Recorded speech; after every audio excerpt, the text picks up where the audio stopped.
Despite that surge in COVID cases, college football stadiums will basically be full and back to normal across the country this weekend.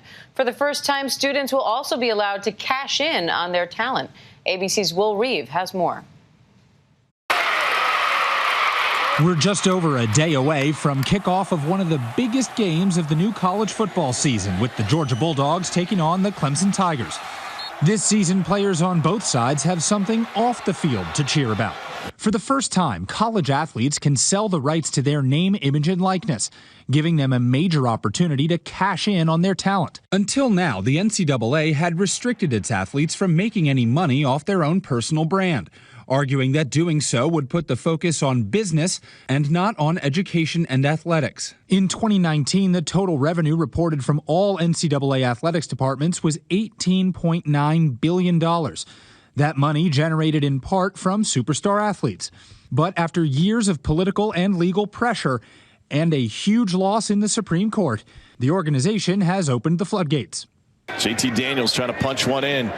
One athlete taking advantage of the rule change, Georgia Bulldog quarterback JT Daniels. This is a great throw by JT Daniels. Making waves with an exclusive trading card deal, providing his signature to cards and taking home 50% of royalties for both signed and unsigned products.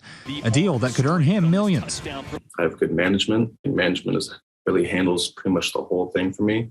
If a deal made sense, then we signed it. But it seems Daniels is also a team player off the field, reportedly giving 50% of his earnings from these deals to his teammates. The potential for million-dollar deals already becoming a reality. Ohio State quarterback Quinn Ewers, who just recently graduated high school, has already signed a $1.4 million deal with an organization behind autograph signatures. Money like that, unthinkable and inaccessible just last year. We had bipartisan support across the nation. Over 28 states have passed laws to correct this. And that's a good thing. Today's a much better day for college athletes. This weekend, when the Bulldogs face the Tigers, at least one star on that team is also making business moves. I've done some speaking engagements. I've done some social media posts. I've done some appearances with some of my teammates at different restaurants where we go and sign autographs and sign memorabilia. And they pay us a certain amount of money to come and do those things. The financial playing field has finally been leveled in favor of the players who for years had been doing this all for free. Now, we are here in Charlotte, which is the home of NASCAR. The Hall of Fame is here, so football and racing will collide here. We've got a nice car, half Clemson, half Georgia. That's because NASCAR superstar Chase Elliott will be joining College Game Day as the celebrity guest. That airs tomorrow on ESPN at 9 a.m. Eastern. Diane? All right, well, Reeve, thanks for that. And another big change in college football this year, the new policies when it comes to COVID-19. The Southeastern Conference recently announced that if a team can't play a game due to a COVID outbreak, they will have to forfeit, joining several other conferences with similar rules. Let's bring in Keith Carter, Vice Chancellor for Intercollegiate Athletics at Ole Miss, the University of Mississippi, for more. Keith, thanks so much for being here. Ole Miss head coach Lane Kiffin announced last month that the football team is 100% vaccinated. Why was that so important to the program, and what did it take to get there? Well, I think it says a lot about our student athletes and just how important it was to them to one, do the right thing and make sure that they were protecting themselves, protecting their teammates and those around them.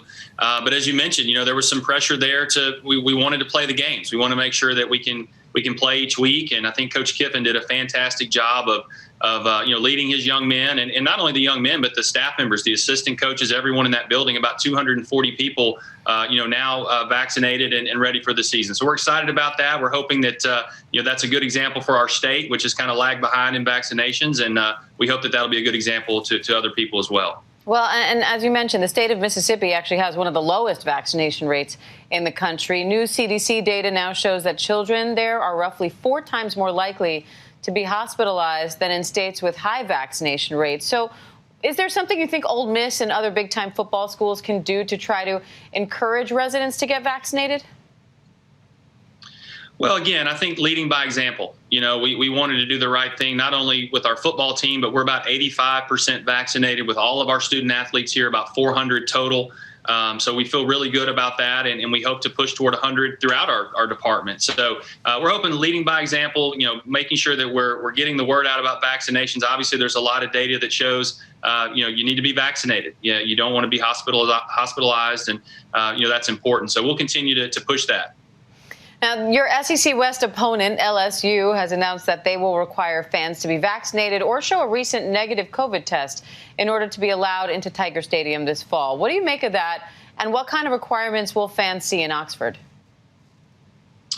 Well, I think certainly that's their decision, and I respect that, and I think that it could certainly lead to more vaccinations, and in our part of the world, people love college football and they want to be in the stadium. So I know Scott and his team there have done a fantastic job, but for us, I think we will probably not have that mandate. I don't think really I've heard of any other SEC schools that will at this point. But again, we certainly want to encourage the vaccination. We're trying to lead by example here, and we'll try to be very responsible as folks come to Oxford and enjoy college football. Now, there's a saying at Ole Miss that you may not win every game, but you've never lost a party. So what's your message to fans who are looking forward to tailgating at the Grove this year? Yeah, a lot of people I've talked to are just so excited to get back to Oxford. For us, again, here in the Southeast, football weekends are a big part of our culture. People get to see friends and family and enjoy that time. And the Grove is always great. And, we're hoping that our season will go well as well. But we're excited to get people back here. And again, we want to do it responsibly. We want to make sure that we're working with our local officials to make sure that, we're doing the right thing. But there's a balance there. People need that interaction. They need to do the things they love to do. And it's good for their mental health as well. So we're excited to get everyone back to Oxford. So what's the plan if several players come down with breakthrough cases of COVID-19? Well, certainly, we're prepared for that, and we've seen breakthrough cases. Obviously, we would try to isolate those players, do contact tracing, make sure that, no others are infected. But I think the goal with the vaccination is that maybe we could push through some of that this year. Last year, without the vaccination, the contact tracing piece was pretty critical. I mean, that's what really cost us some games at times because of all the close contact. So, we're hoping that we can isolate those players, obviously give them great attention and great care. But make sure that we could potentially continue to play that week in practice, and hopefully it won't spread through the team. Keith Carter, we appreciate your time today. Thank you, and good luck this season. Thank you. Hi, everyone. George Stephanopoulos here. Thanks for checking out the ABC News YouTube channel. If you'd like to get more videos, show highlights, and watch live event coverage, click on the right over here to subscribe to our channel. And don't forget to download the ABC News app for breaking news alerts. Thanks for watching.